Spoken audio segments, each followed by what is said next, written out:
Ćao svima i dobrodošli na moj kanal Kuhajmo zajedno. Za danas sam za vas pripremila svoj recept za jedan poseban kolač koji se zove mačje oči, a ja sam ga uradila na malo drugačiji svoj način.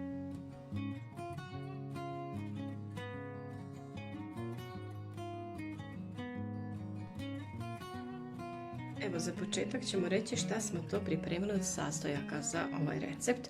Imamo tu 6 jaja, imamo 3 kaške brašna, 3 kaške kakaa, 3 kaške šećera i 1 prašak za pecivo.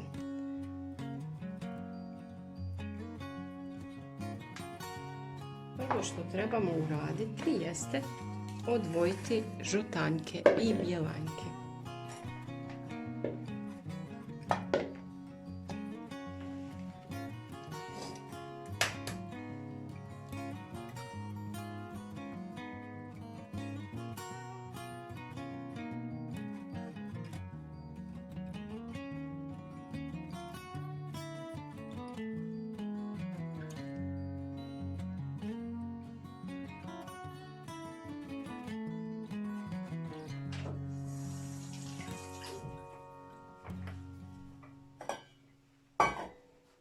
Evo, prvo što ćemo uraditi jeste smiksati ove bjelanjke u jednu dobru pjenu.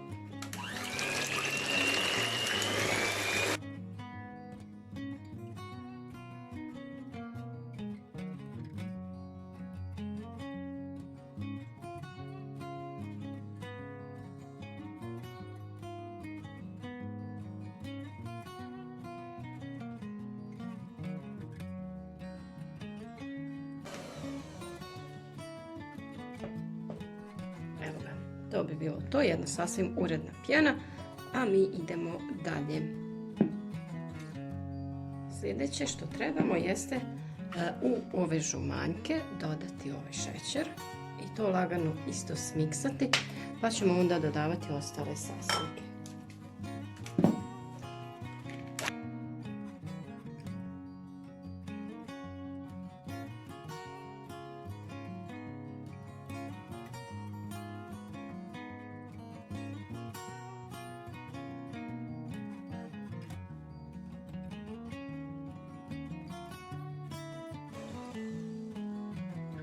Evo, sada smo i ovdje dobili jednu lijepu pjenicu. Bitno je samo da se šećer što bolje razbije. Evo, pošto se ovo tijesto tako brzo pravi, bilo bi dobro da sada upalite vašu rernu na 180 stepeni. Sljedeće što ćemo mi napraviti je u ovo brašno dodati prašak za pecivo.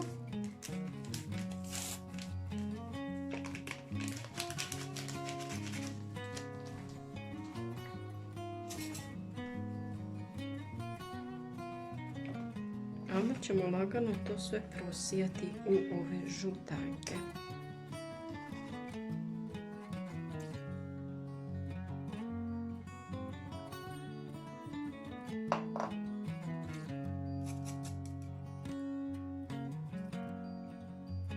Također ćemo onda dodati i kakaovu prahu.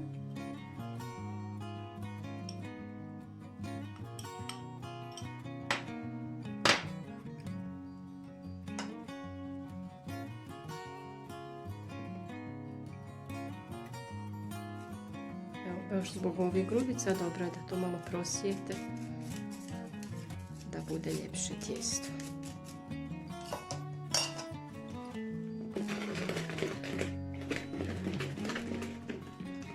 Da ne bi bilo prašine, prvo ćemo to ovako malo lagano izmiješati, a onda ćemo uključiti mikser.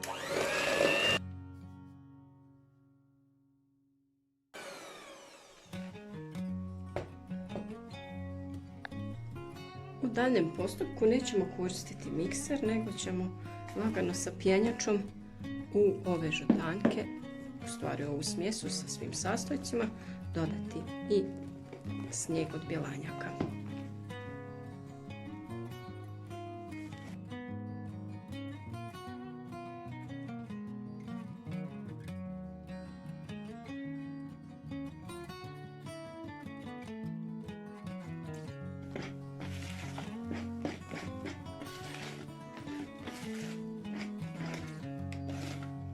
Belanke treba lagano umiješati, zato dodajemo dio po dio da dobijemo jednu lijepu kompaktnu smjesu.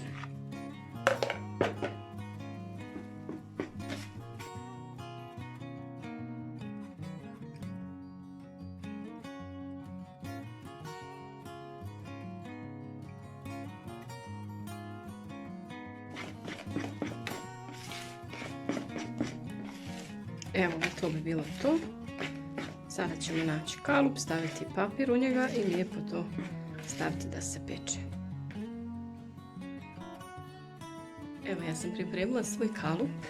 On je veličine 36 x 36 cm, ali ja mislim da vam odgovara i onaj klasični kalup iz Rejerne što dođe, crni. Tako da možete i njega da iskoristite.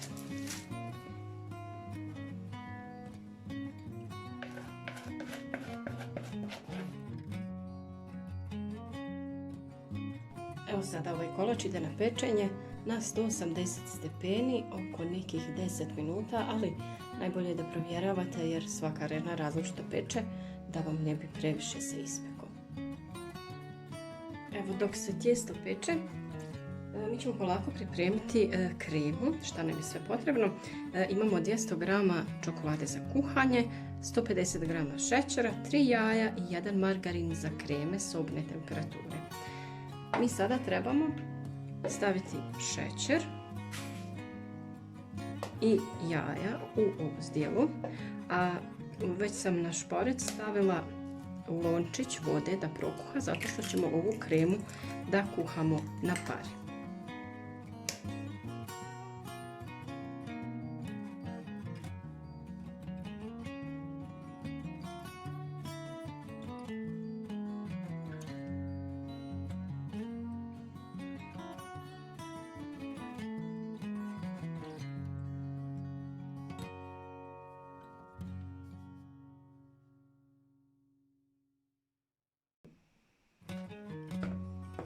Dobili smo jednu divnu pjenu i sada ćemo lijepo dodati tome ovu čokoladu i nosimo ovo sve da se kuha na pari.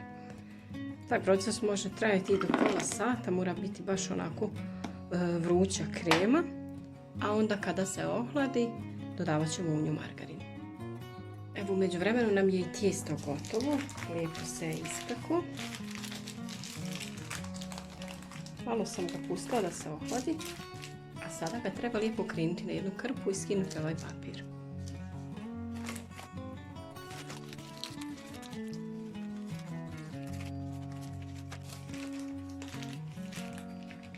Najlakše se skida ovako kada ga skroz spustite i vučete prema sebi.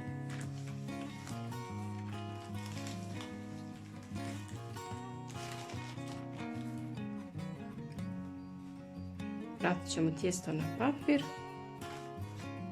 i prekriti ga krpom da čeka dok krema ne bude spremna. Evo, ovdje nam lijepo kuha voda. Nismo previše nasuli jer ne valja da dodiruje zdjelu. Voda mora biti skroz dole pri dnu i lijepo lagano miješamo dok se čokolada ne istopi. A nakon toga ćemo malo upotrijebiti mikser da nam krema ne izgubi na konsistenciji, to jest da se ne spusti, da je onako lijepo prozračna.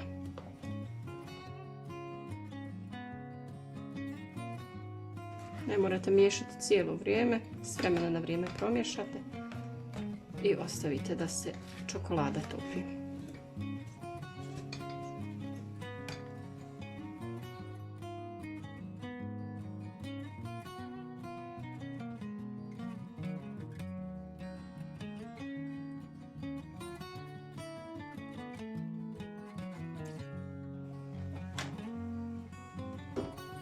Vidite kako je ova krema sad dobila lijepu gustoću i dovoljno je vruća. Bitno je samo da se kuha preko 20 minuta da bi se baš jaja skuhala. Evo, dok se krema kuhala, ja sam izrezala ovu koru na 3 dijela. Evo ovako. I onda ću ih slagati na ovu tacnu. Ići će kora, krema, banane i onda ponovo kora, krema, banane. Evo, sljedeći korak nam je dodavanje margarina u ovu kremu i to ćemo izmiksati i ostaviti u frižider barem pola sata da se stegne.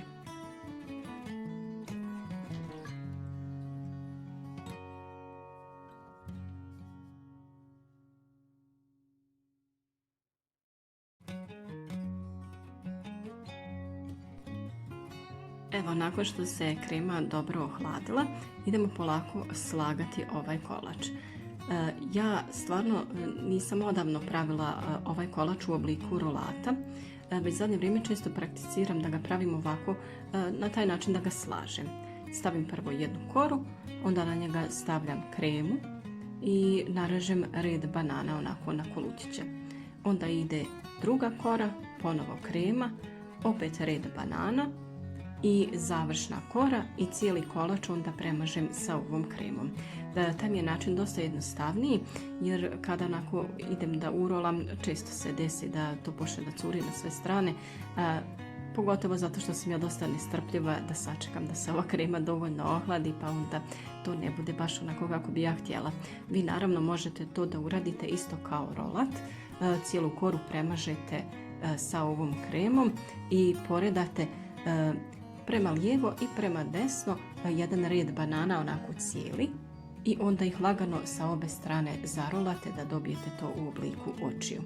Evo, poredamo banane, stavimo koru, kremu, banane, koru i na kraju to sve premažemo sa ovom prelijepom čokoladnom kremom. Što se ukrašavanja tiče, vi možete preko da prelijete glazuru od čokolade, možete da ukrasite na bilo koji način na koji volite. Eto, ja sam odabrala da ostavim čisto ovako čokoladan kolač i mislim da je tako sasvim u redu.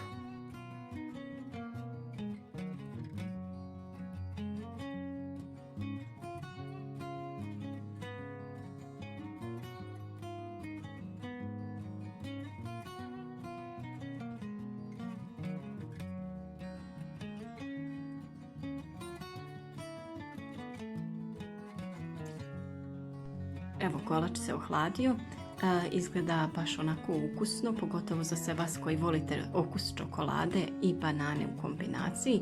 Vi možete da kolač ukrasite sa šlagom, sa čokoladom, na bilo koji drugi način. Ja ću u opisu da vam stavim tačan recept kako se pravi ovaj kolač i stavit ću vam i recept za čokoladnu glazuru ukoliko volite takav način ukrašavanja.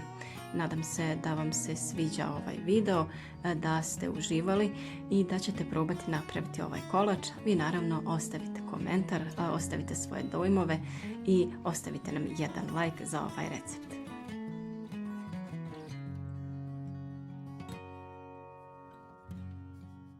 A naravno, za još ovakvih recepata pretplatite se na moj kanal i kuhajmo zajedno.